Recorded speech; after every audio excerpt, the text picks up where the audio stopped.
Dad, ihatid niyo po ba ako sa school today? Nangungulit na saad ni Gio, 7 taong gulang na anak ni Tiago. Bising tao si Tiago, kaya kahit gustuhin niya, hindi naman pwede, lalo at tambak ang kanyang trabaho. Nasa hapag sila at sabay na kumakain ng almusal. Yun ang isa sa mga malimit na hiling ng bata. Nandiyan naman si Manang Liling. Siya na lang muna ang maghahatid sa'yo. Ani Tiago. But Dad, you promise po na ihahatid niyo ko. Parents Day po namin ngayon eh. Puno ng lungkot na tinig ni Gio. Tinitigan lang ito ng kanyang daddy. Hindi ako mangangako pero susubukan ko, okay? Kahit paano, gumaan ang loob ni Gio. Pagdating ni Tiago sa opisina niya, alam na niyang malabo siyang makarating sa event na sinasabi ng anak niya dahil sa mga papeles na nasa mesa. Gayunpaman, sinikap niyang makarating. Binilisan niya ang dapat niyang gawin pero talagang kakapusin siya ng oras kaya tinawagan na ni Tiago ang agency na kinuhanan niya ng magiging personal na sitter ng anak niya. Sandali po, hindi ba't sekretary ang form na pinilapan ko? Nagtatakang ani Ava. Nasa opisina siya ng agency na ina-applyan niya. Mula pa siya sa Batanes at naglakas loob nga na pumunta ng Batangas dahil dito ang opisina ng agency niya. Tapos ng business management at inaasahan niyang may trabaho na siya dahil sa tawag na natanggap pero hindi naman doon kinlaro kung ano ang trabaho na kanyang papasukin. Naku, kabilang ka sa ide-deployed ngayon. Hindi ka naman pwedeng basta na lamang umatras, lalo't sa mga balderrama ka papasok. Anang babae. Naku ma'am, baka naman po pwedeng mas mataas na sitter ang trabahong ibigay niyo sa akin. Nakikiusap na saad ni Ava. Sandaling sumilay iyong babae sa papel na nasa harap niya at takmang bubuklatin iyon nang biglang nagring ang telepono.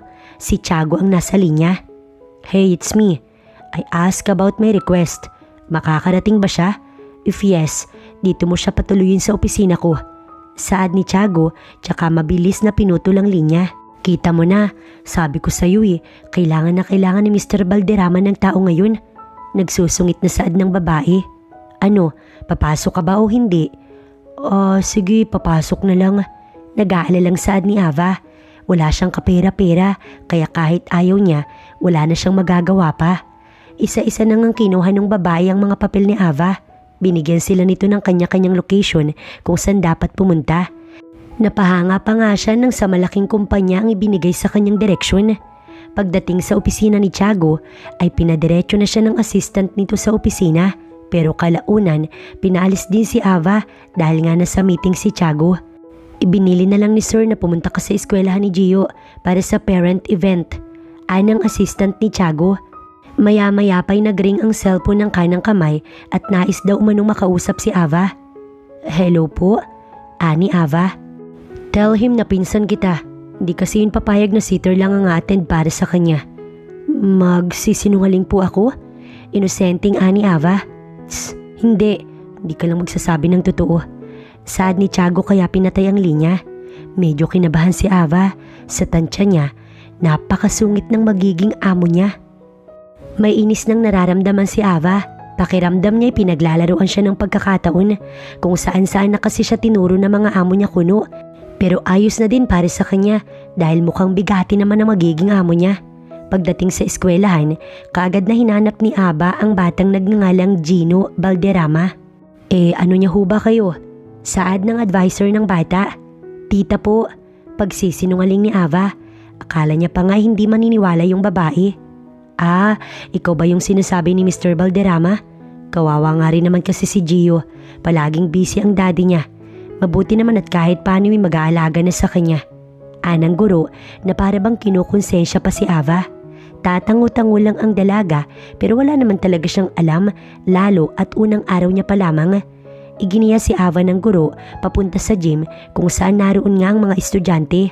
Mr. Balderrama, anang guro, lumingon naman ang inosenteng si Gio sa gawin nila. Nandito ang tita mo. Kukurap-kurap ito nang tumingin kay Ava. Paano ko po kayo naging tita? Ngiwing saad ng bata. Pinsan ako ng daddy mo. Hindi ka pa kasi pinapanganak nun pag dumadalaw ako sa bahay nyo. Kakamot-kamot si Ava sa ulo habang nakangisi pero gusto niya nang batukan ng agency na nag-hired sa kanya. Hindi man lang niya sinabi na kailangan ko din palang maging artista dito. Naiinis na nasabi ni Ava sa sarili. Naupo si Ava katabi ni Gio. Kung ano-anong kasinungalingan ang sinabi niya para lamang makomportable ang bata hanggang sa tuluyan niya itong mapaamo. Tita Ava, ikaw na po ba ang mag-aalaga sa akin? May pagkasabik na saad ni Gio. Oo naman, aalagaan kita. Ani Ava, tsaka ginulo ang ulo na ni Gio. Lumaki si Ava na mag-isa. Nakatapos siya sa pag-aaral niya dahil sa sarili nitong sikap, kaya kahit papaano, naaabot niya si Gio kung ano nga ba ang tunay na nararamdaman nito.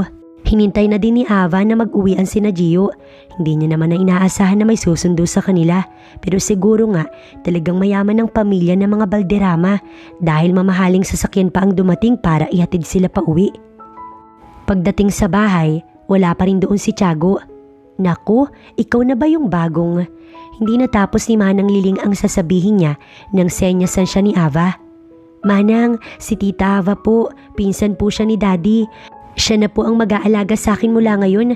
Nagmamalaking saad ni Gio. Napakurap ang ginang. Umakyat ka na muna sa kwarto mo. Ihahatid ko ang pagkain mo. Matapos ay susunod na rin ako sa taas. Saad ni Ava. Nakangiting tumango si Gio.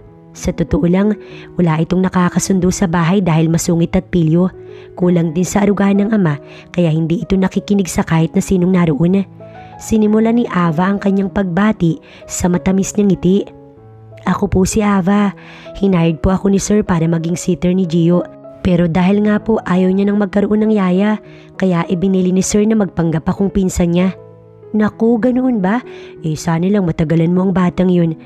Kawawa din kasi. Mukhang malapit naman ang loob niya sa'yo. Sana po. Napakamot si Ava sa batok. Hindi naman kasi ganito ang trabahong nais niyang pasukan. Nga po pala, magkano po yung range ng sahod niyo? Tumaas ang kilay ng ginang pero alam niya naman na natural na magtanong si Ava dahil sa panahon ngayon, mahalaga na ang sentimo. Pumapatak ang sahod ko ng 50,000 dahil 2 dekada na ako sa serbisyo. Sa tansya ko, baka nasa 30,000 lang sa inyo. Lalo na at bago, libre naman ang bahay at pagkain. Tumangutango si Ava. Hindi naman na masama, lalo't mukhang hindi naman mahirap alagaan si Gio. Nang matapos ang usapan nila, nagpaalam na din si Ava dahil aasikasuhin niya pa ang bata.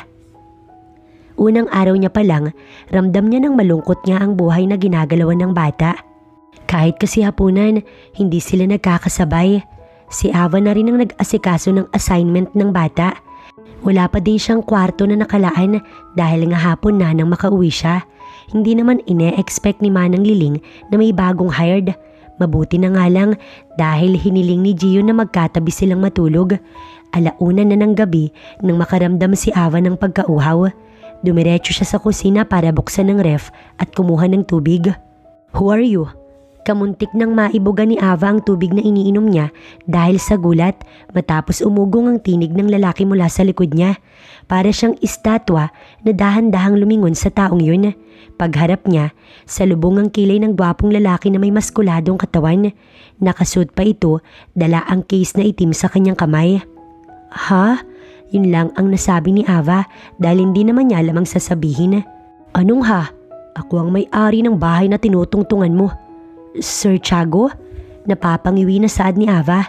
Lalo tuloy nagsalubong ang kilay ni Tiago. I ask you, sino ka? Walang pag-aalinlangan na hinugot ni Tiago ang kanyang baril sa tagiliran at walang pakundangan itong itinutok kay Ava. Aray ko po, Diyos ko. Kabadong ani Ava. Naitaas niya ang kamay niya nang wala sa oras. Maghunos dili po kayo. Ako po yung hinard niyo bilang sitter ng anak niyo, sir. Parang maiiyak na saad ni Ava. Kumibot-kibot ang kilay ni Tiago. Bigla siyang nahiya. Napapalunok niyang ibinaba ang baril niya. I'm sorry, ani Tiago. Pinagmasdan niya si Ava. Para bang pamilyar ito sa kanya. Matulog ka na after mong uminom. Kakausapin kita bukas. Ani Tiago, tsaka naglakad paakyat sa kanyang kwarto. Naiwan naman si Ava na hihinga-hinga. Akala niya talaga katapusan niya na. Nakapatay ang ilaw kaya tiyak na hindi siya nakilala ni Tiago. Kung sa bagay, hindi pa naman talaga kami nagkikita ng personal. Pero kahit na mali na gawin niya yun, paano pala kung binulungan siya ng walang yanyang utak? Stop murmuring. Nadidinig kita kahit nandyan ka. Saad pa na tinig ni Tiago. Naipit tuloy ni Ava ang kanyang labi. Pino siya kung maglakad. Umaasa siya na hindi niya makikita ang ama ng alaga niya. Papunta na siya sa kwarto ni Gio nang may humawak sa kanyang braso. Saan ang punta mo? Hayan na naman si Tiago. Titig na titig ito sa kanya. Kaunting-kaunti na lamang magdidikit na ang mukha nila. Ano po? Hindi na nakapagsalita si Ava. Sabay pa nga silang lumingon sa pagbukas ng pinto ng kwarto ni Gio. Naroon ang bata at pupungas-pungas. Dad! Mabilis na hinawakan ni Gio ang kamay ng kanyang ama. What are you doing to Tita Ava? Nag-aalalang saad ni Gio. Tita Ava? Nagtatanong na saad ni Tiago. Pinandilatan siya ng mata ni Ava at doon lamang nito naalala na pinagpapanggap niya nga pala na pinsan ng dalaga. Okay, ani Tiago tsaka binitiwan ng braso ni Ava. I forget about that, ani Tiago. So bakit ka papasok sa kwarto ng anak ko? Ani Tiago, wala pa kasi akong room. Simpleng saad ni Ava. Maya-maya, nawala ang atensyon nila sa isa't isa nang madinig nila ang sunod-sunod na paghikbi ni Gio. Why are you crying? Hindi na iwasan ni Tiagong ilakas ang kanyang boses dahil nga nabigla siya. Huwag mo siyang sigawan. Ani Ava, kumunot naman ang noo ni Tiago. May inis sa kanya. Gusto niyang itanong kung sino ba ang nilalang na ito para pangunahan siya sa anak niya. Pero hindi na nakapagsalita si Tiago nang pumasok si Ava at si Gio sa kwarto. Medyo nagulat pa nga siya nang muling bumukas ang pinto at sumilip si Ava. Ako nang bahala kay Gio. Babalitaan na lang kita kung anong lagay niya. Ngiting ani Ava na ikinalunok ni Tiago. What was that smile? Napapakurap na saad ni Tiago. Gusto niya pa sanang mag-antay tulad ng pangako ni Ava. Pero napailing na lang siya sa sarili kung bakit niya iyon gagawin kaya minabuti niya nang maglakad papunta sa kanyang kwarto. Samantala, patuloy pa din sa pagluha si Gio. Gio, bakit? Bakit ka umiiyak? May nasabi ba kami ng daddy mo na masama sa iyo? Malambing na tanong ni Ava. Tinanaw ni Gio si Ava tsaka ito umiling. Wala po tita. Umiiyak na anang bata. Masaya lang po ako. Hindi po kasi ako tinatawag na anak ni daddy. Ngayon pa lang po ang unang beses at labis ko pong ipinagpapasalamat ang pagdating niyo tita. Dahil sa labis na emosyon ni Gio, niyakap niya si Ava. Ako po ang dahilan kaya namatay si mami. Minsan na pong nasabi sa akin ni daddy yun at kahit lasing siya nun, alam kong totoo yung sinasabi niya. Kaya hindi niya ako love dahil ako ang dahilan ng pagkamatay ni mami. Makabagbag damdamin na sabi ni Gio. Pikit ang dalawang mata nito ngunit tuloy sa pag-agos ang luha niya. Nakangiwi si Gio at kitang-kita ni Ava kung gaano kabigat ang dinadala ng bata.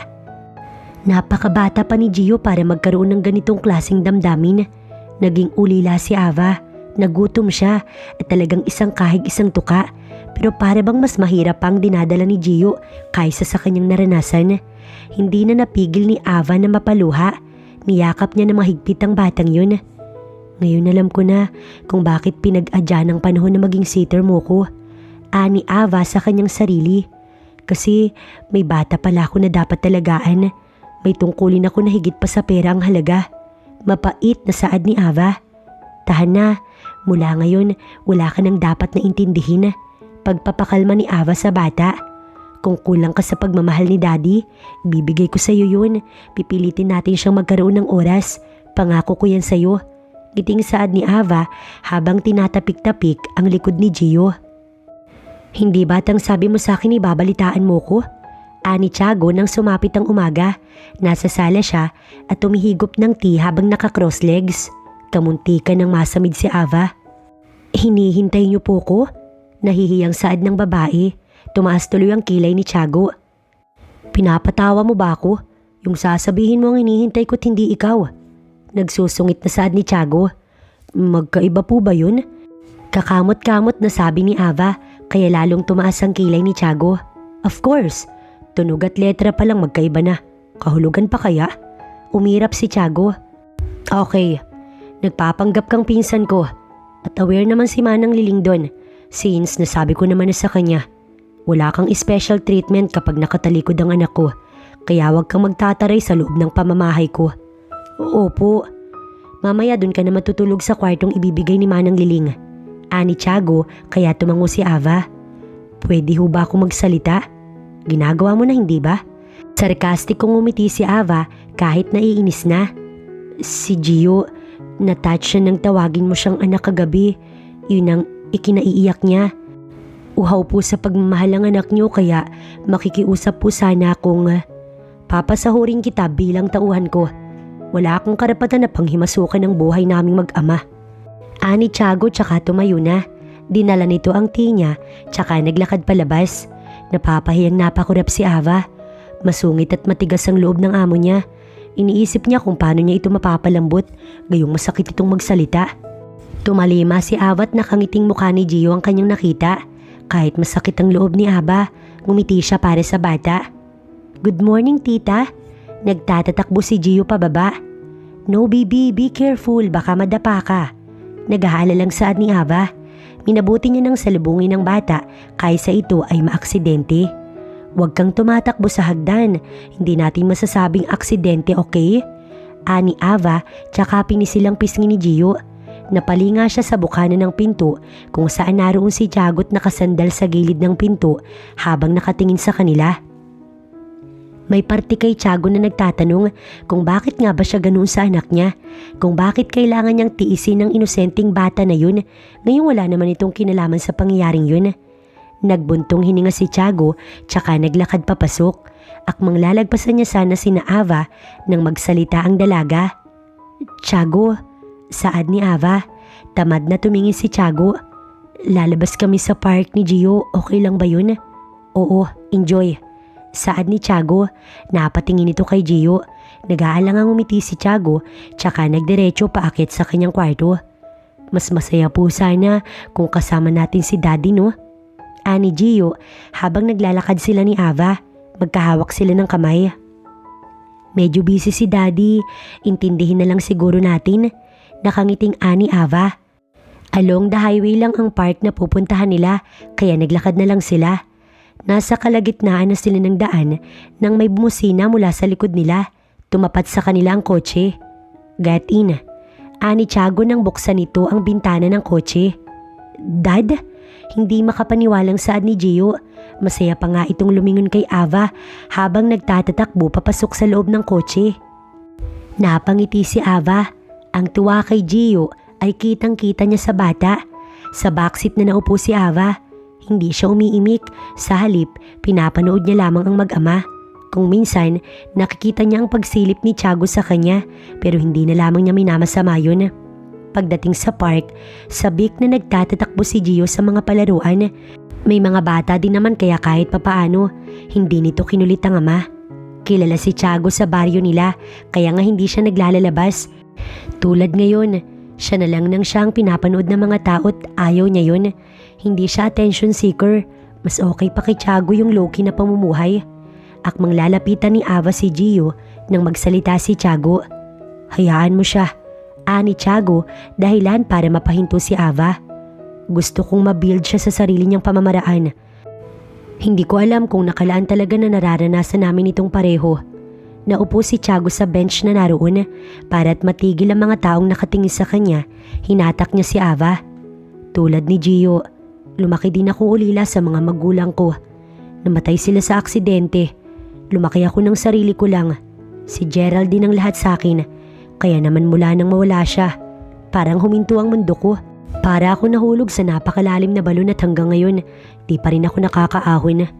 Pero may batang nag-aantay sa'yo. May anak ka na umaasa na balang araw makikita mo siya.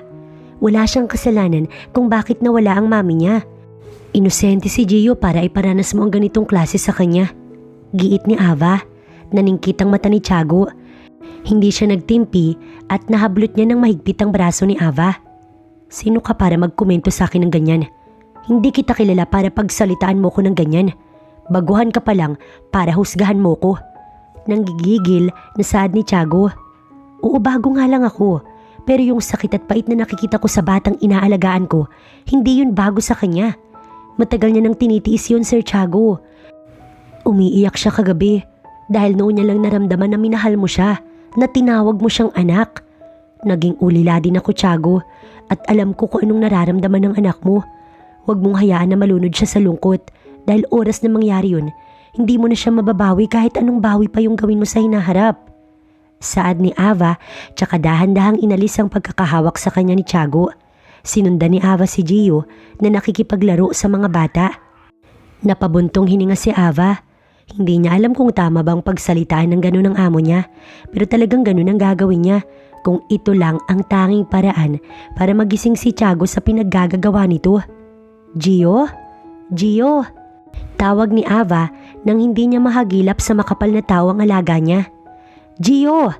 Nag-umpisa na siyang mataranta.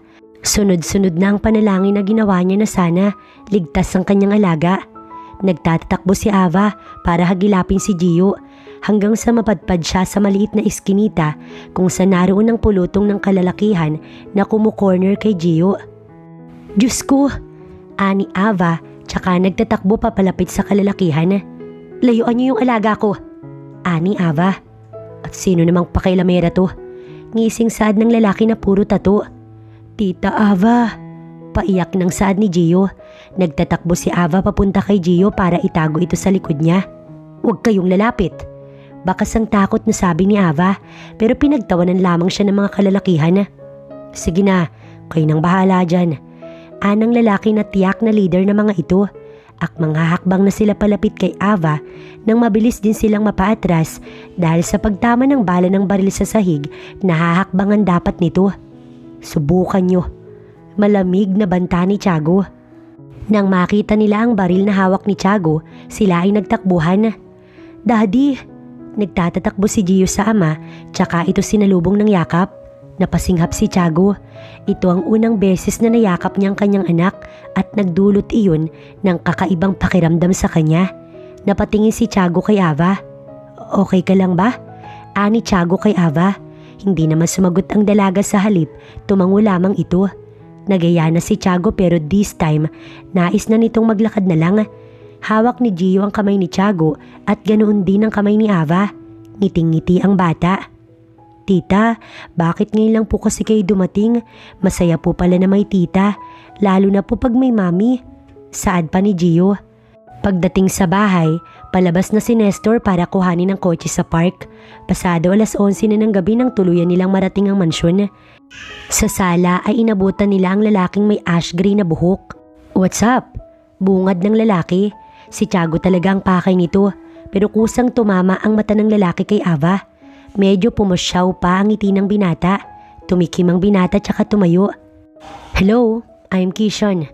Inalok ng binata ang kamay niya kay Ava dahilan para sumimangot si Tiago. Akmang tatanggapin pa nga ito ni Ava nang magsalita si Tiago. Stop it. Aniya kay Ava. Anong pakay mo dito? May galit sa tono ni Tiago. Wala, gusto lang kitang kamustahin. Magkaibigan tayo kaya hindi naman siguro masama yun. Ikaw yung pinsan ng loko na to? Saad pa ni Kishon nang kausapin niya si Ava. Tumingin si Ava kay Tiago.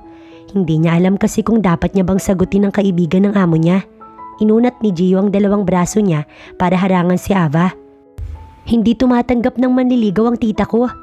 Nagsusungit na saad ng bata dahilan para mapangisi si Tiago. Nadinig mo yung sinabi ng anak ko. Tara sa labas at doon tayo mag-usap. Tamad na saad ni Tiago. Tinangwa niya si Ava, wari pinatutuloy na ito papasok. Naglakad muli si Tiago palabas. Hay, mukhang nasa tamang edad naman ang pinsan mo. Huwag mo siyang hayaang mabulok na tulad mo. Paligawan mo siya, no?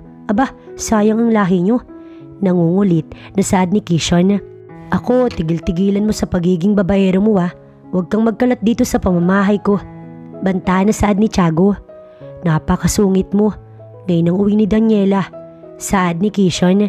Pinsan niya ito na nililigawan ni Tiago. Noon niya pa kinukulit na umuwi ito pero ngayong nalaman niyang pauwi ito, para bang hindi siya natuwa. Nag-aayang mag-bar bukas. Kung wala kang time ngayon bukas na lang. Basta ha. Biglang umisi si Kishon. Lakad mo ko dun sa pinsan mong maganda. Ngingisi-ngising saad ni Kishon. Alis na, tatawag na lang ako. Ani Tiago. Huwag mong isnabin ang pinsan ko pagkakataon mo na. Bilin pa ni Kishon, tsaka ito pumikit kay Tiago bago umalis. Pinanood niya ang pag-alis ng kaibigan niya, pero nang bumaling ito sa sala, naroon pala si Ava at nakatanaw lamang sa kanya. Iniwas na lamang ni Tiago ang paningin niya. Nang sumunod na umaga, bumalik na naman sila sa dating gawi. May pasok na si Gio sa school at ganun din naman si Tiago. Nasa hapag na si Tiago nang pababa na si Gio at Ava. "Good morning, Dad." Masiglang ani Gio. Humalik ito sa pisngi ng daddy. Tipid nang umiti si Tiago. "Nakatulog ka ba ng maayos?" Ani Tiago. "Yes po, Dad." Naupo si Tiago. Napatingin siya kay Ava. "Tita, come here. Let's eat na po. Diba ihahatid niyo po ko?" Ani Gio.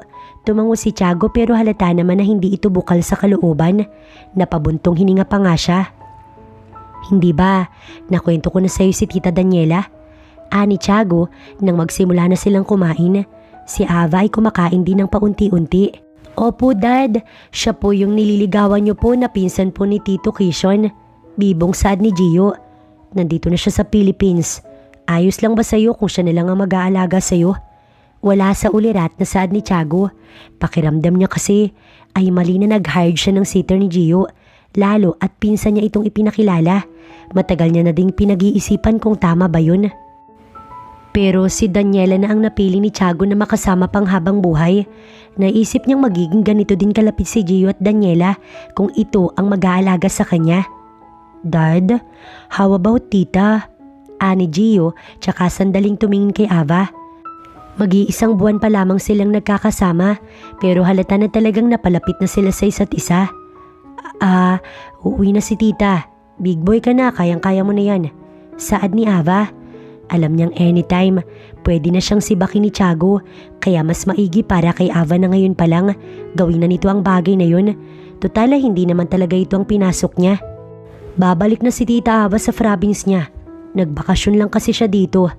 Paliwanag ni Tiago. Nang araw nga ding yun ay hinatid si Gio ni Ava at Tiago. "Ayos lang ba kung ibabalik kita sa agency mo?" Ani Tiago habang nasa kotse sila matapos ihatid si Gio. Nasa gilid sila ng eskwelahan. "Ayoko, hindi na po ako papasok sa agency na yun. Kaya kung aalisin niyo ko sa trabaho ko, magsi-self-employed na lang siguro ko." Tumango si Tiago. "Gusto mo bang tulungan kitang makahanap ng trabaho?" Dahil sa tanong na yun, tuluyan nang napatingin si Ava kay Tiago. "Ayoko nang magkaroon pa ng kahit anong komunikasyon sa'yo. Hiling ko lang na mahalin mo yung anak mo. Maging mapili ka sa taong ilalapit mo sa kanya. Dahil anumang oras, matutroma si Gio kung ipagpapatuloy mo yung pagtrato mo sa kanya." Ani Ava. Kinuha niya ang ballpen niya at number. "Pakihulog na lang dyan ang sahod ko. Salamat ng madami. Mamaya pag uwi mo, wala na ako sa bahay mo kaya wala ka nang aalalahanin." Nasabi ni Ava tsaka binuksan ang pinto ng kotse at bumaba na. Parang kinain si Tiago ng konsensya niya nang makita niya si Ava na naglalakad pabalik. Ini-start ni Tiago ang kotse. "Sumakay ka na, ihahatid kita pa uwi." Ani Tiago. "Hindi na, kaya ko naman. Malapit lang din. Kung may sasakyan na dumaan, sasakay ako." Ani Ava nang hindi tumitingin kay Tiago. "Sabing sumakay na eh. Huwag matigas ang ulo mo." Huminto si Ava. Yumuko siya para silipin si Tiago. "Tandaan mo, di mo na ako tauhan kaya wala kang karapatan na pagsalitaan ako ng ganyan."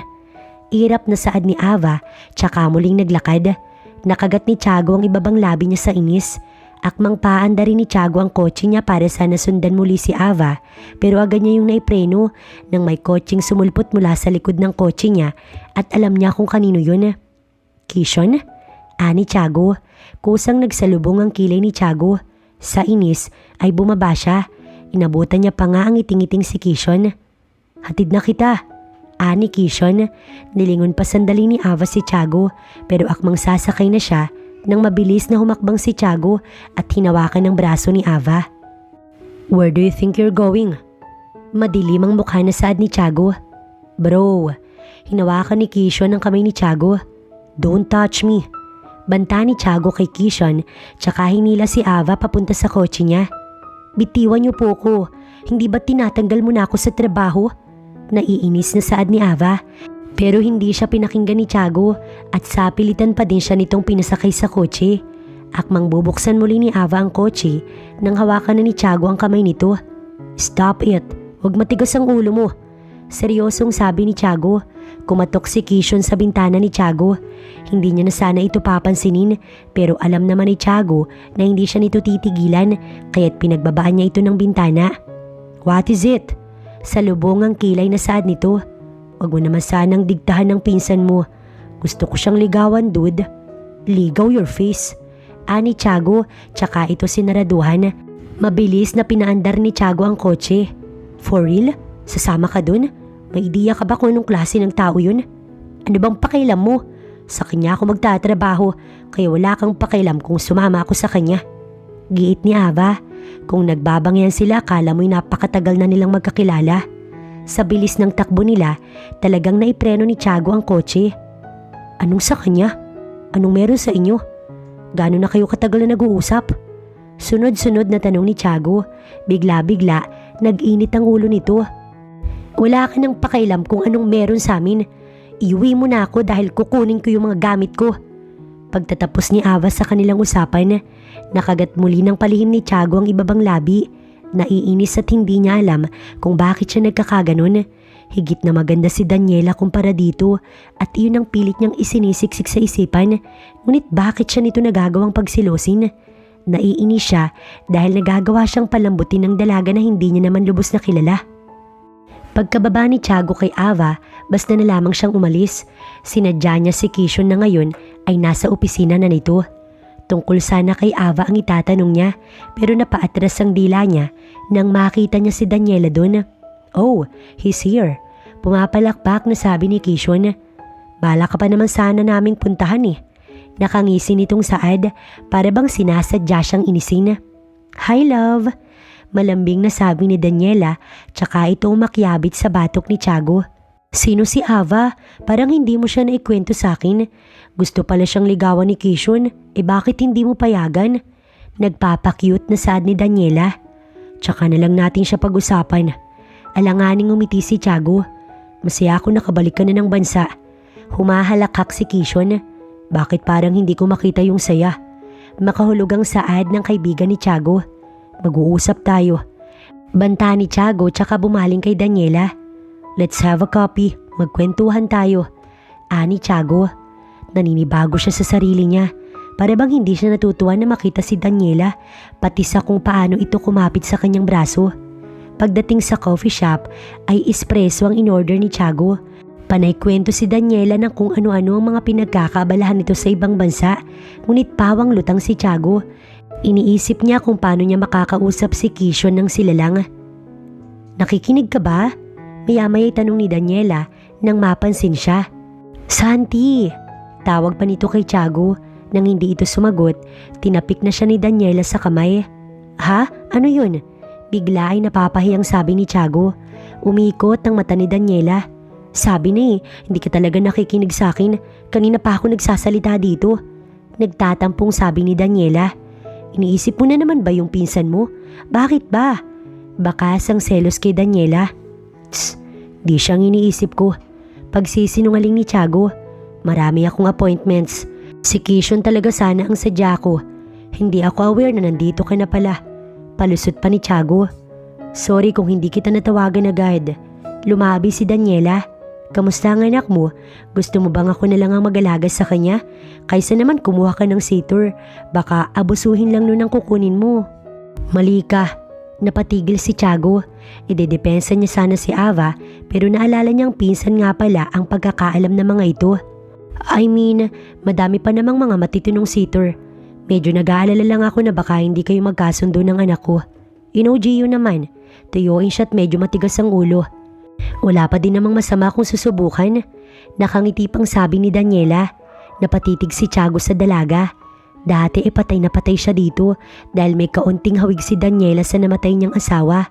Pero kinakapa niya ang puso niya kung bakit hindi na siya kasing excited nang nararamdaman niya nun. Kung bakit dati gusto niya itong makadate pero ngayon inaantay niya na lamang itong mag-iya palabas ng shop na yun. Ilang araw na nga din mula nang mawala si Ava sa bahay ni Tiago. Naroon ang paninibago lalo na kay Gio. Tumamlay ito sa pagkain kahit sa pakikipaglaro. Daddy, kailan po babalik si Tita Ava? Namimiss ko na po siya. Ani Gio nang nasa hapag sila isang umaga. Hindi ko alam anak, siguro kapag namiss ka niya. Tipid nang umiti si Tiago. Kahit nga siya ay napapatanong din kung kailan nga ba sila babalikan ni Ava. Maya-maya pa, bumukas ang pinto sa sala. Wala naman silang inaantay na panauhin, kaya umasa silang mag-ama na baka bumalik si Ava. Pero mukha ni Daniela ang nakita, dala ang basket ng prutas. Hayaan na naman ang pagiging irritable ni Tiago, pero pilit niya yung itinatago. Hindi pa naman sila opisyal ni Daniela, pero baka maghinala ito kung sakali na sasabihin niyang ihihinto niya na ang panliligaw, kahit siya hindi niya din alam kung bakit siya titigil. "Hi Gio!" Masiglang ani Daniela. Mga halik si Daniela sa pisngi ng bata, pero mabilis itong umiwas. "I'm sorry, hindi po ako nagpapakiss basta." "Excuse me dad," ani Gio, tsaka naglakad papunta sa kanyang kwarto. Inosenteng tumingin si Daniela kay Tiago. Parang lalong sumusungit si Gio. Kinikilig na sabi ni Daniela, "Why are you here? Have a seat." "Anyway, nandito ako to meet your cousin." Ngiting ani Daniela. "She's not here." Ininom ni Tiago ang tubig na nasa baso niya, tsaka tumayo na. "Santi, I'm ready," ani Daniela, kaya napahinto sa paghakbang si Tiago. "I am ready to be with you." Dugtong pa nito, kaya napalingon si Tiago nang wala sa oras sa kanya. "Alam ko na masyado nang matagal na naniligaw ka sa akin, kaya gusto ko nang maging GF mo, Tiago." Hindi makapaniwala si Tiago sa mga pinagsasasabi ni Daniela. "I'm willing na maging mami ng anak mo. Ako nang mag-aalaga sa inyo." "Mag-isip ka ng mabuti, Daniela. Baka nabibigla ka lang." Saad ni Tiago, tsaka akmang magtutuloy na sa paghakbang nang padarag siyang hawakan ni Daniela sa kamay. "Kausapin mo ko. Gusto ko marinig na gusto mo rin ako," ani Daniela, pero may panibagong kamay na bumawi ng kamay ni Tiago, si Gio. "Hindi ako tatanggap ng ibang mag-aalaga sa akin. Si Tita Ava lang ang gusto ko. Sa kanya ramdam ko na safe ako. Alam ko naman na gusto niyo lang ako alagaan dahil kay Daddy, dahil gwapo ang Daddy ko at mayaman." Walang pag-aalangan na sabi ni Gio. "Son, stop it." Hindi galit, pero medyo mataas ang tinig na ginamit ni Tiago. Napabuntong hininga siya at ibinalik kay Daniela ang kanyang paningin. "Let's talk about it another time," ani Tiago. "Kung pwedeng magkita na lang tayo mamaya." Nakikiusap na saad ni Tiago. Hindi naman umimik si Daniela. Sa halip ay naglakad itong nagdadabog palabas. Hinintay na umalis ni Tiago si Daniela bago niya harapin ang anak niya. "Gio, wag ganun anak," ani Tiago nang lumuhod. Hinawakan nito ang luna ng anak niya. Mali na sumagot sa usapan ng matatanda, ani Tiago. "Bakit dad? Akala ko po ayaw niyo po kung ipagkatiwala sa kung kanino lang. Ano po si Tita Daniela?" "Paano kung siya na ang mapapangasawa ko? Paano kung siya na ang makatuluyan ko?" Yumuko si Gio tsaka humikbi. "Ibigay niyo na lang po ako kay Tita Ava, dad." Bumagsak ang butil ng luha sa mata ni Gio. "Kay Tita Ava po, alam kong mamahalin niya ako ng totoo." Napangiwi si Gio hanggang sa tuluyan na siyang umiyak. Naging napakasakit kay Tiago na makita na ganun ka-emosyon ang nakapaloob kay Gio, pero mukhang kailangan niya nang putulin ang mga kahibangang sinasabi ng anak niya. "Your Tita Ava is not my cousin, anak." Parang huminto kay Gio ang mga oras ng sandaling yun. "She is your sitter. Sinabi ko lang na pinsan ko siya dahil alam kong hindi ka sasama sa kahit na sinong sitter. Pero yun ang totoo. Hindi ko pinsan si Ava. Hindi natin siya kaano-ano." Napangiwi si Gio. "You fooled me. You're such a liar, Dad. Why did you do this to me? Bakit niyo po kailangan gawin sa akin ang mga bagay na to?" Humahagulgol si Gio, tsaka nagtatakbo paakyat sa kanyang kwarto. Walang nagawa si Tiago kundi ang mapabuntong hininga dahil kasalanan niya naman. Mukhang ito na naman ang simula ng paglalayo nilang mag-ama, kaya kaysa mag-init din ang ulo ni Tiago ay papasok na lamang siya sa trabaho. Ibiniling niya kay Liling si Gio bago siya umalis. Sumakay si Tiago sa kotse niya, tsaka tinawagan si Kishon. Ilang ring lang naman, sumagot na si Kishon. "Hello? This is Orkisa Building." Anang boses ng babae kaya napairap si Tiago. Naisip niyang baka isa sa mga babae ni Kishon ang sumagot. "I want to talk, Kishon." "Okay sir, I am Avili Romero, his secretary. Mr. Kishon is on his meeting. Please speak your needs, sir." Mahabang saad ng nasa linya, pero hanggang ngayon ay parang nabilaukan si Tiago dahil alam niyang si Ava ang kanyang kausap. "Sir, are you still there?" "Yeah." "Anong oras ang tapos ng meeting niya?" Seryosong saad ni Tiago. Within 2 hours, sir. Okay, stay there. I'm on my way.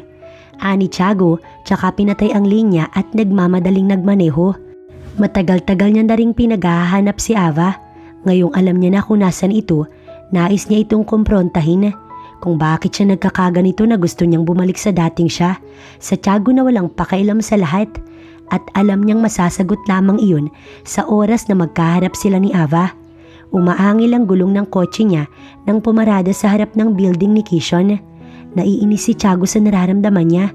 Ang mas nakakainis pa, hindi lang si Gio ang nakakamiss sa dalaga, kundi pati siya. Nagmamadaling umakyat si Tiago sa kumpanya ni Kishon. Isa din siyang holder ng kumpanya ng kaibigan, kaya kahit maglabas-masok siya ay ayos lamang. Kumatok si Tiago sa pinto. Ang malawak na pagkakangiti ni Ava unti-unting nawala nang makita niya si Tiago. Napaatras pa ang dalaga nang sapilitang itulak ni Tiago ang pinto. Batid niyang wala siyang laban kaya hinayaan niya na lang na makapasok si Tiago. Napasinghap si Ava nang madinig niya ang pagkakalak ni Tiago sa pinto. Anong ginagawa mo dito? Bakas ang kaba sa tinig ni Ava. Anong ginawa mo sa akin? Seryosong saad ni Tiago habang nakatitig kay Ava. Ano bang sinasabi mo? Kinakabahang sabi ni Ava. Bakit? Hindi maituloy-tuloy ni Tiago ang sinasabi. Napayuko siya. Bakit kita namimiss? Bakit kailangan mong gawin sa akin to? Anong ginawa mo sa akin? Tiago, ano bang... Hindi na natapos ni Ava ang sasabihin niya nang halikan siya ni Tiago. Dilat na dilat ang namimilog na mata ni Ava habang nakadampi sa labi niya ang labi ni Tiago. Pinipilit mang itulak ni Ava ang lalaki, hindi niya magawa. Hinuli pa nga ni Tiago ang kamay niya para siya'y pigilan. Mas binalot pa ng kaba si Ava nang madinig niya ang malalakas na katok mula sa labas ng pinto. Ava, come on! Open this door! Si Kishon nang nasa labas, hindi naman makasagot ang dalaga dahil sa labi ni Tiagong nakaharang. Nang kapusin sila ng hangin ay kusang binitiwan ni Tiago ang labi ni Ava, kaya't isang malakas na sampal ang binungad ni Ava dito. Kung hindi mo ko kayang igalang bilang ako, igalang mo na lang ako kahit bilang babae na lang. Maluha-luha na sabi ni Ava, tsaka nagmamadaling binuksan ng pinto kung saan naroon si Kishon. Ava? Saad ni Kishon pero hindi siya pinansin ni Ava at nagtatatakbo ito palayo. Napatingin si Kishon kay Tiago na nasa loob ng kanyang opisina. Nagsalubong ang kilay ni Kishon. Nakita niya ang lipstick na naiwan sa labi ni Tiago kaya't malakas na suntok ang ibinigay sa kaibigan. Sino ka para bastusin ang empleyado ko? Sabihin mo, anong ginawa mo sa kanya? Nagpanggap si Kishon na wala siyang alam. Pinsan ko siya, kaya karapatan ko lang siyang dalawin. Giit ni Tiago pero nginiwian lamang siya ni Kishon dahil batid na naman ito ang totoo na hindi niya kaano-ano si Ava. Akmang hahakbang si Tiago palabas nang mabilis siyang damputin ni Kishon sa collar ng damit niya. Mataas si Kishon kaysa kay Tiago pero walang balak na magpasindak si Tiago. Babalaan kita. Wala na sa poder mo si Ava kaya itigil mo yung kakaganyan mo. Baka nalilimutan mo, may Danielang nag-aantay sa'yo. Banta ni Kishon pero nginisihan lamang siya ni Tiago. Walang makakaalam sa takbo ng isip ko. Hindi ikaw o kahit na sino ang pipigil sa kung anong nais ko. May diin na saad ni Tiago tsaka sapilitang inalis ang kamay ni Kishon sa damit niya. Nagmamadali si Tiago na sundan si Ava. Palinga-linga siya ngunit kahit anino nito hindi niya matanaw. Dama, napamura siya sa inis. Nasaan ka na ba? Nag-aalala niyang sabi.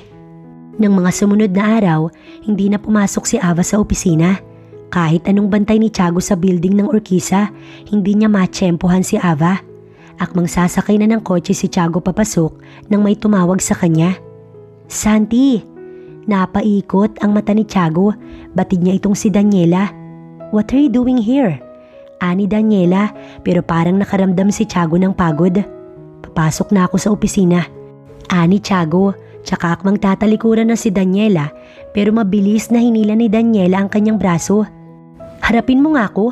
Bakit ka ba ganyan? Bakit mo ko binabaliwala? Hindi ka na interesado sa akin? May iba ka na bang babae, tama? Parang maiiyak na sabi ni Daniela. Please stop, Daniela. Ani Tiago pero hindi niya napigil ang dalaga na mapaluha. I said stop. Hindi to tulad ng iniisip mo, okay? Kung ganun, ano nga? Hindi ka naman ganyan eh. Sobrang excited ka na makauwi ako. Sabi mo before, ipapakilala mo ko sa anak mo at magpapakasal tayo. Pero ano to? Nasalo ni Daniela ang ulo niya sa sakit ng nararamdaman niya.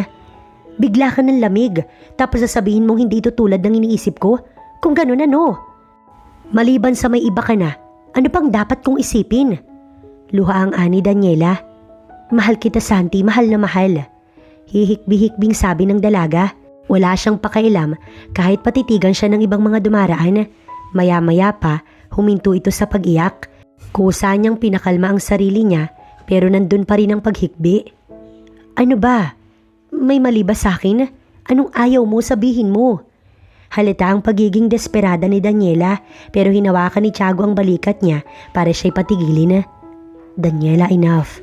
Di mo kailangang gawin to. Mahinahong saad ni Tiago. So sinasabi mo nga na may iba ka na?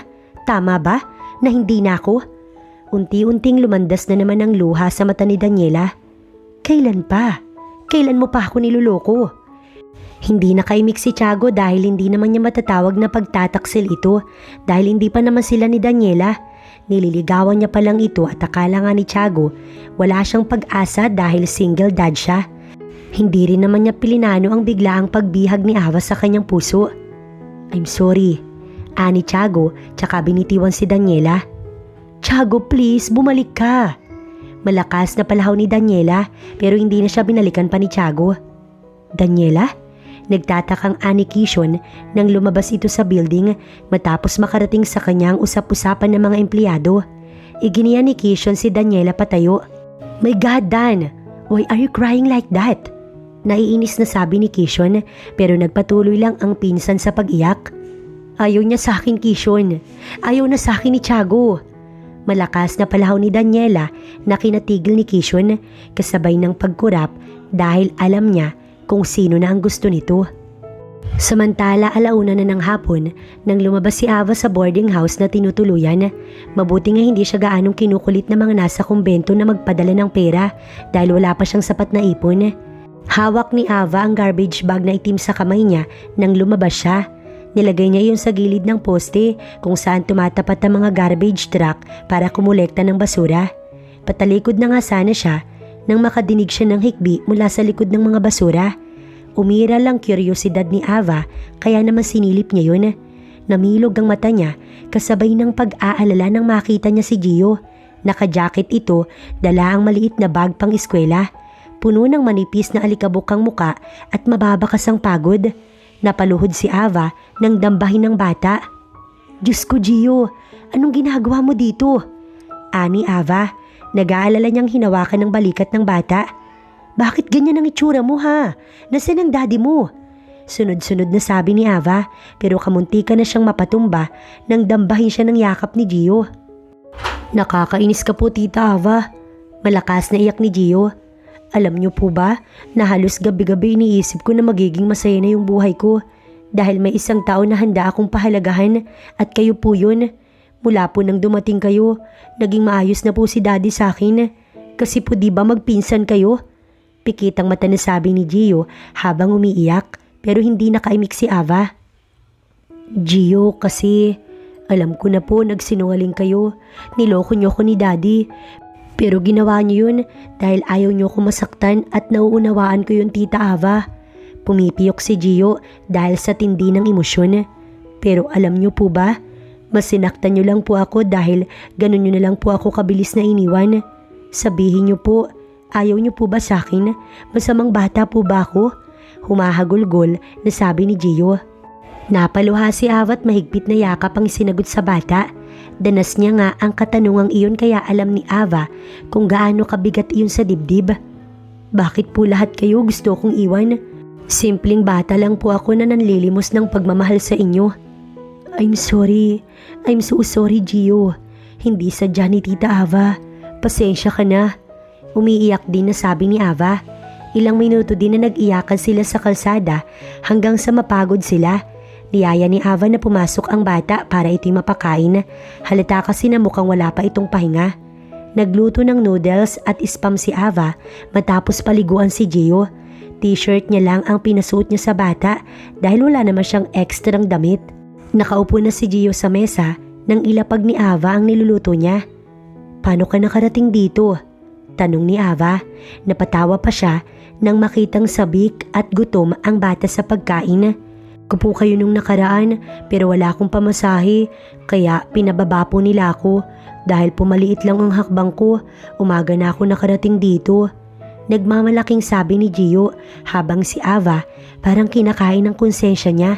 Awang-awa siya kay Gio sa walang kamuwang-muwang na batang ito. Natanggap kaagad ni Tiago ang masamang balita tungkol kay Gio kaya nagmamadali siyang umuwi. Nawala sa isip niya panandalian sina Daniela at si Ava. Pagdating nga sa mansyon, padarag na bumaba si Tiago. Nagtatatakbo siya papasok. "Liling! Liling!" Malakas na sigaw niyang bumalot sa kwarto. "Where the hell all of you?" Saad pa ni Tiago pero paghawak sa balikat niya ang naramdaman niya. Pagbaling niya doon, malakas na suntok ang bumungad sa mukha niya. Napatras si Tiago ng isang hakbang patalikod. "Mali na paglaruan mo yung damdamin ng mga taong nakapaligid sa'yo." Anang lalaking nasa harap niya. Nanlaki ang mata ni Tiago. Blondie ang buhok ng lalaki at doble ang laki ng katawan kumpara sa kanya. "RG?" May gulat sa tono ni Tiago. Ito ang panganay sa kanilang magkakaibigan. Tagapamagitan sa tuwing nag-aaway sila ni Kishon. Malapit din na kaibigan ng namatay niyang asawa. "Hindi kita binabawal na magmahal, pero sana naman matuto ka magpahalaga ng damdamin nila. Huwag mo silang idamay sa pagdurusa na dinanas mo nun. Hanapin mo yung anak mo. Alam kong oras na makita mo siya, malalaman mo yung sagot sa lahat ng katanungan sa puso't isip mo. Babalaan kita, Santiago. Huwag ka nang babalik kay Daniela kung sasaktan mo lang siya. Siya ang bunso sa ating lahat kaya huwag mo nang doblehin pa yung sakit na ibinigay mo sa kanya ngayon." Saad ni RG. "Ingatan mo si Gio dahil siya na lang ang huling alaala ni Geraldine sa'yo. Kung meron kang dapat na mas pahalagahan, yun ay walang iba kundi si Gio." Pahabol pa ng binata tsaka naglakad palabas na. "Nasaan si Gio kung ganun?" Lakas loob pa din na sabi ni Tiago kahit nakatanggap siya ng suntok dito. "Tss, be a man, not just a boy. Hindi display ang mata at apelyido mo kaya gumawa ka ng paraan. Alam kong malalaman mo din kung nasan siya. Kayang-kaya mo yan." Nakangiting saad ng kaibigan ni Tiago bago ito umalis. "Tss, di pa rin nagbabago. Bossy pa rin hanggang ngayon." Napapailing na sabi ni Tiago sa sarili niya pero at least kahit papaano gumaan ang nararamdaman niya. Wala siyang dapat na alalahanin kay Daniela dahil naayos na iyon ni RG. Mukhang safe din naman ang anak niya dahil kung hindi na nagpakita si RG sa kanya. Isang misteryosong tao ang kaibigan niya na yun. Kahit na mainitin ang ulo, naasahan niya naman ito sa oras ng kagipitan. Walang sinayang na oras si Tiago. Ginamit niya ang lahat ng koneksyon niya, pati nga mga mayor na kaibigan niya ay sinangguni niya ang problema niya para mas madaling mahanap ang anak niya. Handang pagbayarin ni Tiago ang sino mang kumuha sa anak niya. "Sisiguruhin kong hindi mo magugustuhan ang parusang ibibigay ko sa'yo," naibulong ni Tiago habang nagdadrive ng kotse. Hinaplos ni Ava ang ulo na ni Gio. Naalala niya ang sabi sa kanya nung una ni Manang Liling. Matigas daw ang ulo ni Gio at Pilio. Mapait na ngumiti si Ava. "Mali kayo. Isang inosenteng bata lamang si Gio. Isang bata na kulang sa atensyon at pansin. Nagiging Pilyo siya dahil gusto niyang ma-appreciate siya ng mga tao." Nasabi ni Ava sa isip. "After mo dyan matulog ka na ha. Wala akong aircon dito." "Ayos lang Tita Ava, as long as kasama ko po kayo," ngiting sabi ni Gio. "Panay kakalukuhan, bukas ay uuwi ka na sa inyo." Maya-maya ay saad ni Ava. Napahinto ang pagkain ni Gio. "Ibibigay niyo po ako sa kanila? Di ba tita, kasama naman po kayo?" Pangungumbinsi ni Gio kay Ava. "Hindi, mag-aasawa na si daddy mo. Hindi na ako pwedeng basta na lamang bumalik doon." Ani Ava. Napayakap tuloy nang wala sa ulirat si Gio. "Ayoko po, iiyak ako Tita Ava. Alam ko, mas mahal mo pa ako kaysa kay daddy. Huwag mo akong ibigay sa kanila." Nakikiusap ang tinig ng bata. "Gio, hindi pwede. Si Tiago ang daddy mo. Makakasuhan ako kung hindi kita ibabalik. Hindi ko din kayang ibigay ang buhay na nakamulatan mo." Hindi po. Pag nagreklamo si Daddy sa pulis, sasabihin ko, ako po yung umuwi sa inyo. Ipagtatanggol ko po kayo, Tita Ava. Paiyak nang sabi ni Gio. At kung sasabihin mo na hindi nyo kayang ibigay ang dati kong buhay, kakain na po ako ng gulay. Magiging matipid na po ako, Tita. Kahit wala na po akong snack sa school. Basta, Tita, wag nyo lamang po akong iuwi sa kanila. Umiiyak ng sambit ni Gio. Shh, dahan na. Hindi mo naman kailangang umiyak. Pag-iisipan natin kung ano bang dapat gawin, okay? Hinawakan ni Ava ang magkabilang pisngi ni Gio, kaya tumangulang ito. Nang sumapit ng alas 9 ng gabi, niyaya na ni Ava si Gio'ng matulog. Huwag niyo po ko iiwan, Tita Ava. Bili ni Gio bago niya ipikit ang mga mata. Nakahawak siya sa kamay ni Ava nang pumosisyon na para sa pagtulog. Ilang minuto lang din nang mapalinga si Ava sa bintana niya na nililipad ng hangin ng kortina dahil sa pagkakabukas. Hindi niya naman binuksan yun kahit natatakot siya. Mabuti na nga lang at tulog na si Gio. Dahan-dahan niyang inalis ang pagkakahawak ng bata sa kanya, tsaka siya naglakad ng dahan-dahan hanggang sa kaini siya ng kaba. Nang tuluyang makalabas si Ava, sinilip niya ang bintana pero wala siyang nakita. Minabuti niya na lang na isara yun ulit at takmang babalik na sa tabi ni Gio, pero para siyang naistatwa nang makita niya ang figura ng lalaki sa harap niya. Akmang sisigaw pa siya, ngunit mabilis na natakpan ni Tiago ang bibig nito, kaya walang nagawa si Ava kundi mandilat ang mata. Balak mo palang itakas ang anak ko. Bakit hindi mo pa ako sinama?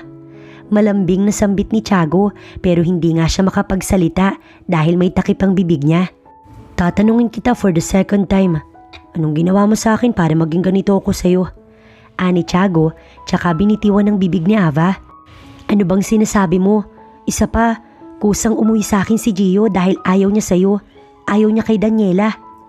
Oo, alam ko. Gusto niya sa'yo. Ginayuma mo siya. Lakas loob na sabi ni Tiago, kaya nanlaki ang mata ni Ava. Akmang sasagutin na ito ni Ava, pero dinugsungan kaagad ni Tiago ang kanyang sinabi. Kasama na ako. Pati ako nagayuma mo. Ano bang sinasabi mo? Hindi maunawa ang sabi ni Ava. Kahit ako hindi ko alam, Ava. Nagbaba ng tingin si Tiago. Matapos ay napatingin siya sa inosenteng si Gio. Alam kong mahirap paniwalaan. Pero ikaw ang nagpagising sa akin, Ava. Akala ko patay na ang puso ko. Si Daniela, maniwala ka man o hindi. Alam ko ding mali. Ginusto ko siya hindi dahil sa damdamin ko. Dahil gusto kong lumaking mabuting bata ang anak ko. Gusto kong may ina siyang kagisnan. At ako, ano naman ako? Ganon din dahil gusto mong maging ina ko ni Gio? Tanong ni Ava, dahilan para salubungin ni Tiago ang mata ng dalaga. Alam kong ganyan ang iisipin mo dahil ganon ang rason ko kay Daniela. Pero maniwala man o hindi, may espesyal na akong damdamin para sa iyo, Ava. Kalokohan yan. Imbis na sa akin mo ibuhos ang oras mo, bakit hindi na lang kay Gio? Mahal na mahal ka ng anak mo. Inosente siya sa lahat ng sakit. Mahalin mo si Gio. Saad ni Ava, tsaka akmang tatalikuran si Tiago nang hawakan nito ang kamay niya. Alam kong magagawa mo yun kung kasama kita, Ava. Tulungan mo ko. Maging mami ka ni Gio. Napatingin si Ava kay Gio. Di ko alam kung anong isasagot ko, Tiago. Pasensya ka na. Malungkot na saad ni Ava. Akmang magpapatuloy siya sa pagtalikod kay Tiago, pero mabilis siya nitong hinila at binigyan ng halik. Isang magaang halik na hindi akalain ni Tiago na ipapaubaya sa kanya ni Ava. Tumugon si Ava sa halik ni Tiago hanggang sa kusa nilang pakawalan ng labi ng isa't isa. Ayoko sana, Tiago, dahil hindi ko alam kung magiging mabuting ina ba ako sa kanya. Emosyonal na sabi ni Ava, pero ngumiti lamang sa kanya si Tiago. Tulungan natin ang isa't isa. Yung alam kong mamahalin mo ng buo yung anak ko. Sapat ng kabayaran yun sa pagmamahal kong tapat para sa'yo. Batid naman ni Tiago na masyadong mabilis ang pagkahulog niya kay Ava. Kahit nga siya, hindi din alam kung bakit. Siguro, ngayon niya lamang nakita ang katangian ni Ava na hindi niya makita sa iba. Lalo na ang pagiging matapang nito kapag may nais itong ipaglaban. Sa sahig ako mahihiga. Ani Tiago, makahulugan lang siyang tinignan ni Ava. Baka kasi iwan mo na naman kami ng anak ko. Ikaw ang unang nagpaalis sa akin kaya wag mo akong dramahan. Umikot ang mata ni Ava. Nasa sahig na si Tiago at magkatabi naman sila Ava at Gio nang magtanong si Tiago. Si Kishon, may relasyon ba kayo? Napabangon tuloy si Ava nang wala sa oras. Ano bang sinasabi mo? Ano kasi kung depensahan ka niya, akala niya boyfriend ka niya eh. Hindi mo nahalata yun dahil manhid ka. Pati nga ako na nagko-confess na sa'yo, hindi mo pinapaniwalaan. Irap na saad ni Tiago. Mabait si Kishon. Oo, alam kong may gusto siya sa akin. Pero sinabi ko naman na natrabaho yung pinunta ko dito sa lugar nyo at hindi ang pakikipagrelasyon. Katwira ni Ava. Madaramang hinawakan ni Tiago ang dibdib niya. Wari ay nasasaktan siya. Grabe ang pagiging straight to the point mo ah. Si Kishon lang ang tinatanong ko. Isipin mong pati ako'y nasaktan mo. Sarkastikong tumawa si Tiago kaya napangiti din si Ava. Tignan na lang natin ang takbo ng kapalaran, Mr. Valderrama. Umiiling na nasabi ni Ava tsaka bumalik sa pagkakahiga. Pinikit niya ang kanyang mata nang hindi na kumibo si Tiago. Palalim na ang tulog niya nang naramdaman niya ang dahan-dahang pag-ikot ng bisig sa bewang niya. Napalunok si Ava pero mas pinili niyang ipikit ang mga mata. Napangiti siya nang naramdaman niya ang paunti-unting paghatak ni Tiago sa kanya para madikit sa katawan nito. Kasabay pa noon nang ibaw ni Tiago ang mukha niya sa pagitan ng balikat at pisngi ni Ava.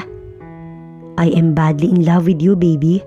Bulong ni Tiago pero mas pinili ni Ava na wag kumimik. Nagpanggap siyang tulog. Kinaumagahan, malakas na palo sa kamay ni Tiago ang nagpagising sa kanya. Tulog pa din si Ava. Pupungas-pungas siya nang makita si Gio na nakalabi habang nakatingin ng masama sa kanya. Huwag mong yakapin ang tita Ava ko, Dad. Hindi ba may Daniela ka na? Huwag mo siyang yakapin dahil hindi mo naman siya love. Sita ni Gio. Tsaka bakit ka po ba nandito?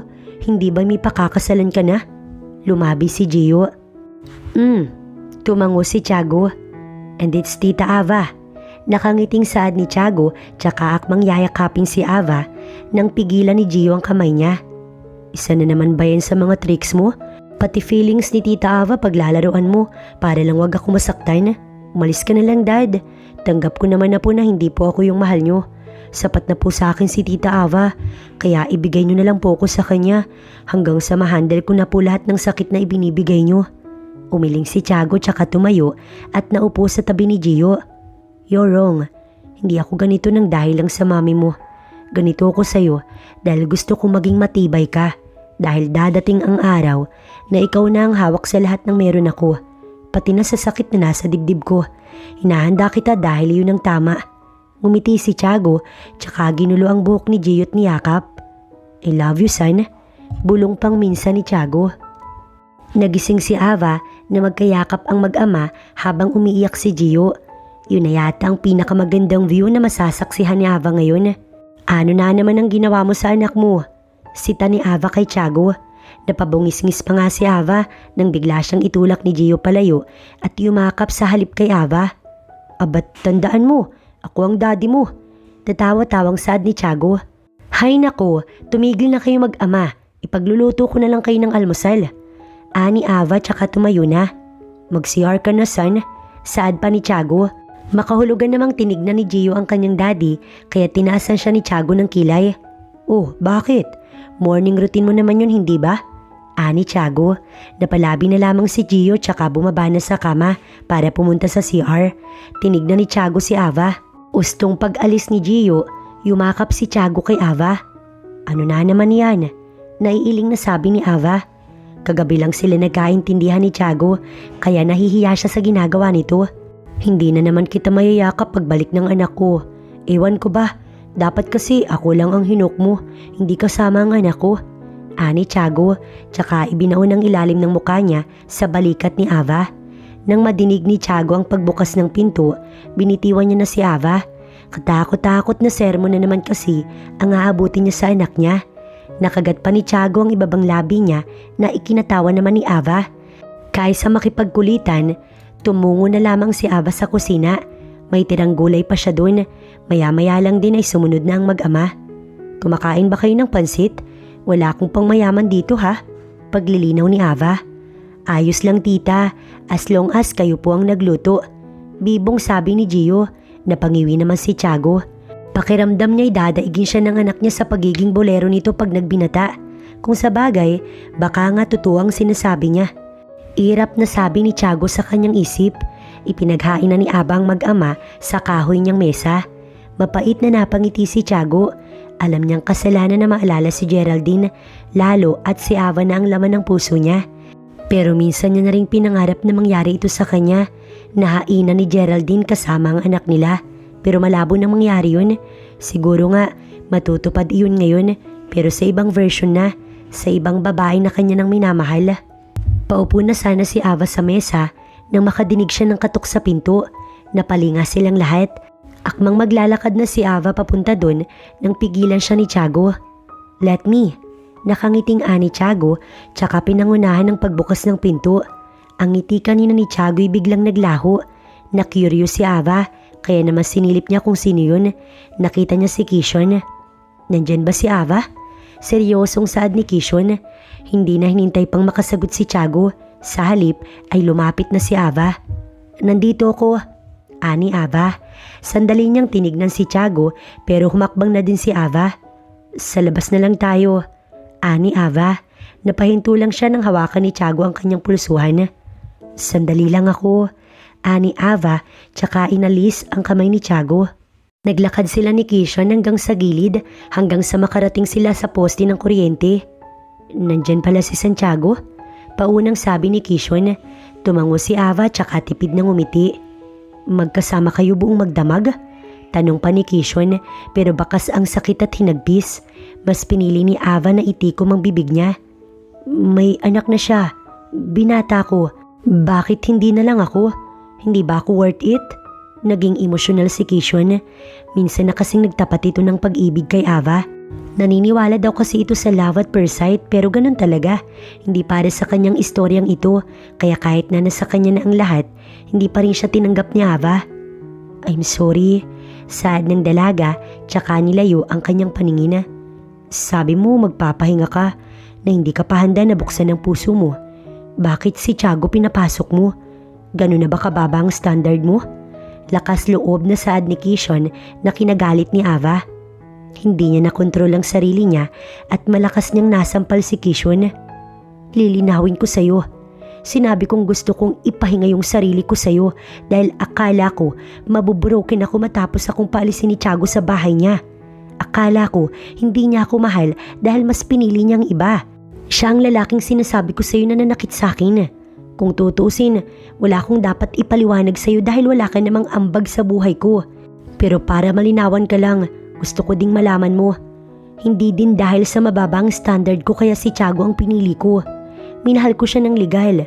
Wala akong inagawan. Gusto kong buuin yung pamilya na pinapangarap ni Gio. Pamilya na alam kong imposible nang mabuo dahil wala na ang mami niya, pero kahit ganun, naglakas loob pa din ako. Sumugal ako.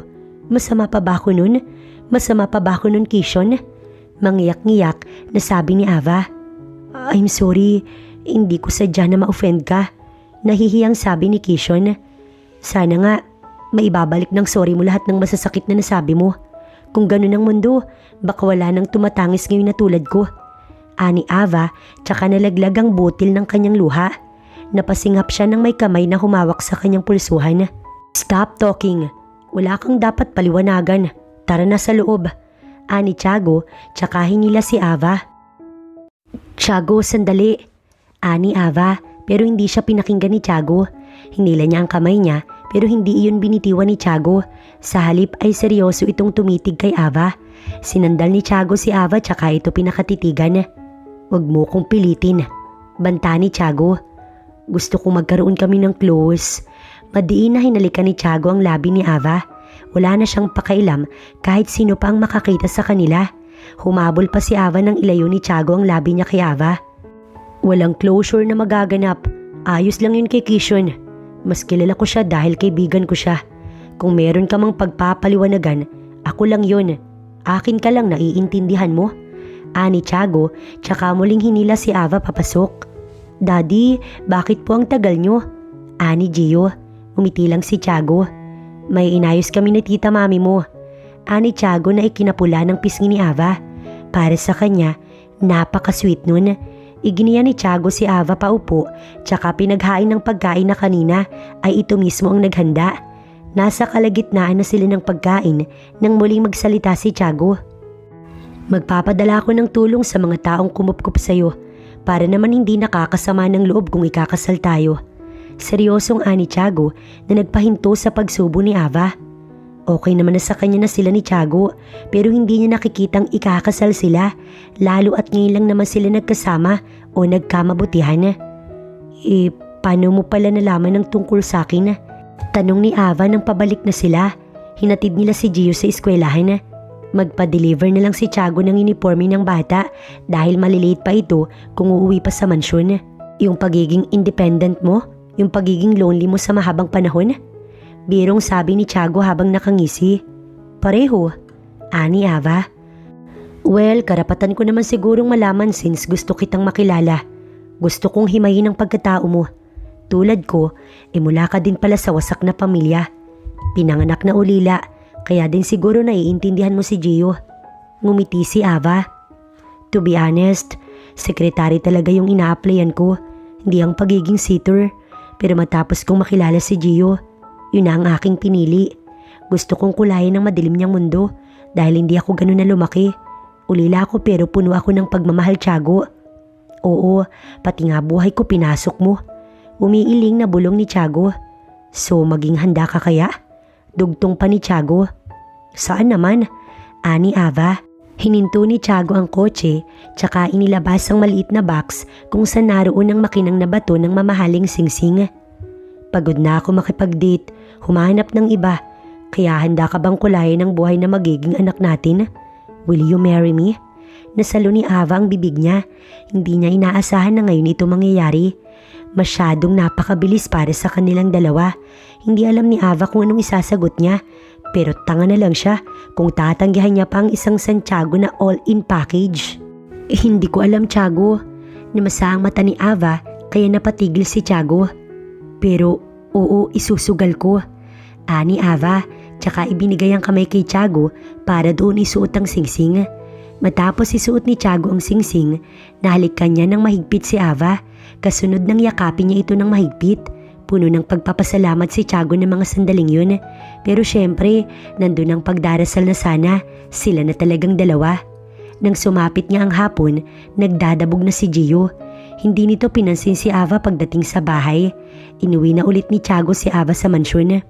Sige na, ako nang bahala sa anak mo. Ani Ava kay Tiago. May lakad daw kasi ito kaya naman pumayag na si Tiago na si Ava na ang sumuyo sa bata. Gio? Gio?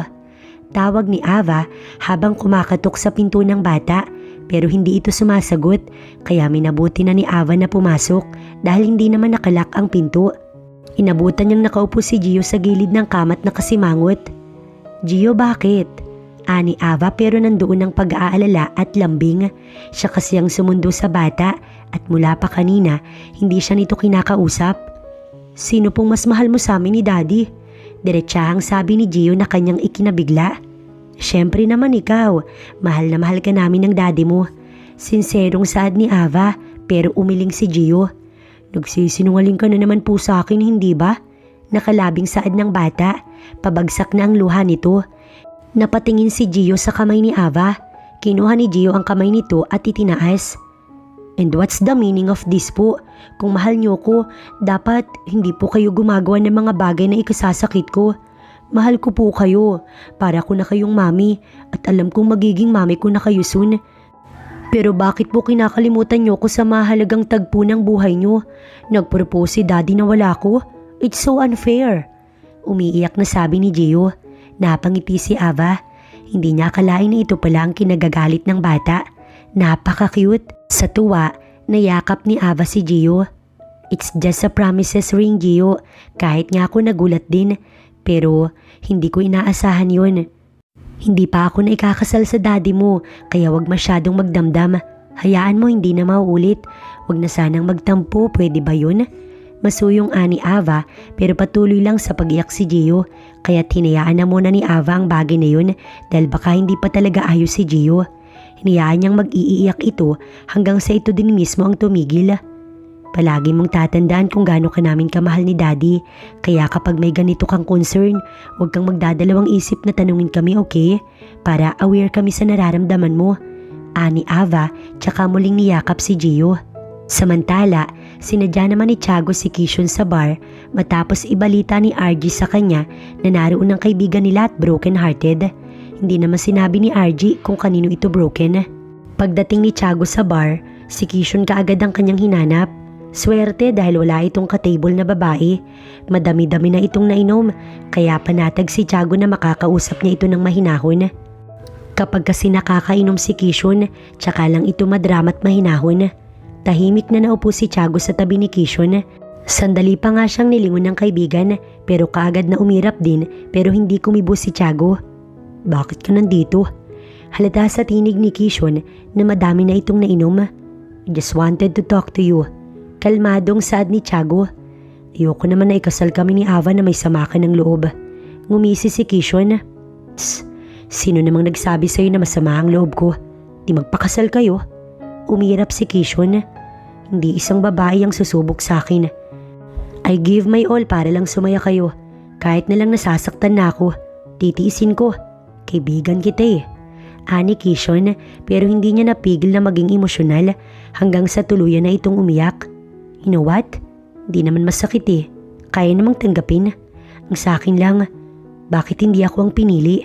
Bakit palagi na lang ako naiiwanan? Di ba ako worth it na mahalin? Bakit ganun? Luha ang ani Kishon. Nalungkot din si Tiago. Hindi niya din naman kayang isuko si Ava. Mahal ni Tiago si Ava, kaya kahit makasakit siya, paninindigan niya. Pero okay lang. Maya-maya ay saad ni Kishon nang ito ay kumalma. Gusto mo nga gawin mo pa akong best man sa kasal mo eh. Panunok sa ni Kishon, pero alam naman ni Tiago na umepekto na yung alak sa kaibigan. Di naman ako tulad ni Daniela. Bumalik pa siya ng ibang bansa para lang mag-move on. Pero ako iba. Gusto mo gawin mo pa akong ninong sa binyag ng anak mo. Hindi ko naman masisisi si Ava. Wala eh, mas gwapo ka. Sarkastikong sabi ni Kishon na kinatawa na lamang ni Tiago. Alam naman kasi nilang lahat na si Tiago ang pinakahuli pagdating sa itsura. Huwag ka nga magsalita ng ganyan. Siguro hindi pa lang talaga ngayon ang termino mo. Mag-antay ka. Maisusulat din ang kwento mo. Ani Tiago, tsaka tinapik-tapik ang balikat ng kaibigan. Kahit paano gumana ang dibdib ni Tiago. At least, alam niyang bago sila ibigkis ni Ava, wala na siyang masasagasaang tao.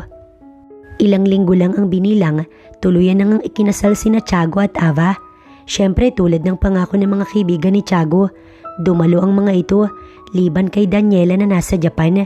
Hindi pa ito nakaka-move on dahil nga mahal na mahal si Tiago, pero ganun talaga. Marirealize mo lang na mahal mo ang isang tao kapag nawala na sa'yo.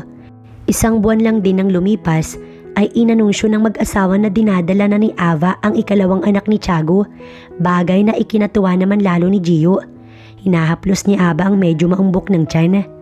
Mami, may life po ba dyan sa inside ng tummy mo? Inosenteng tanong ni Gio. Oo anak, kuya ka na. Ngiting ani Ava. Wow! Humahangang sabi ni Gio. Eh di mami, magkakabibi na po tayo ng bago. Excited na muli si Gio. Nasa terrace sila kasama si Tiago tumihigop ng mainit na kape ng umaga ding yun. Oo anak, magkakabibi na tayo ng bago. Nakangiting ani Tiago sa anak pero sinimangutan siya ni Gio. Palibhasa nga'y nagkatampuhan na naman sila kagabi dahil ayaw patabihin ni Gio si Tiago kay Ava. Si mami po yung kausap ko, dad. Nagsusungit na ani Gio na ikinangiwi naman ni Tiago. Napatawa si Ava. Wala pa man ay parang si Gio ang naglilihi at ang daddy niya ang pinaglilihian nito. Swerte pa nga kung tutuusin dahil nagkabibi ang dalawa. Para kasi ngayon gumaganti si Gio sa cold treatment sa kanya ng daddy niya noon. Hindi kasi nito pinapayagan na makatabi si Tiago kay Ava. Napaka-overprotective ng bata at madamot pagdating kay Ava. Anak, wag mong ganyan na si daddy. Hindi magandang ugali yan. Gusto mo bang magalit si mami sa'yo? Malambing na ani Ava. Nagpapakyut naman na tumango si Gio habang si Tiago nakangiwi habang umiirap. Sa araw-araw, ganito ang senaryo ng buhay ni Ava. Nag-aaway ang dalawang espesyal na lalaki sa buhay niya Palibhasa nga iisa lang din ang ugali, pero kalaunan si Gio pa din ang sumusuko dahil nga mahal na mahal din ito ang kanyang daddy. Pinapaliwanag din ni Aba ang pagiging mapagkumbaba kay Gio, bagay na nasisiguro niyang wala si Tiago kaya wala itong mamamana. Gayunpaman, ipinagpapasalamat na ni Ava na kahit may kapintasan ng bawat isa sa kanila ay nag-a-adjust sila para punan ng kapintasan na yun o di kaya nag-a-adjust sila para hindi makita ng iba ang kapintasan na yun. Dahil ang mahalaga, buo sila. Ang mga tao na nagmula sa wasak na pamilya na nagkaroon noon ng masalimuot na nakaraan, ngayon ay magkakasama at gumagawa ng kanilang sarili at isang buong pamilya. Basta palagi niyong tatandaan, hindi mahalaga ang nakaraan dahil mas importante ang kasalukuyan at kinabukasan. Malambing na sabi ni Ava kay Gio at Tiago matapos ay niyakap niya ang mag-ama.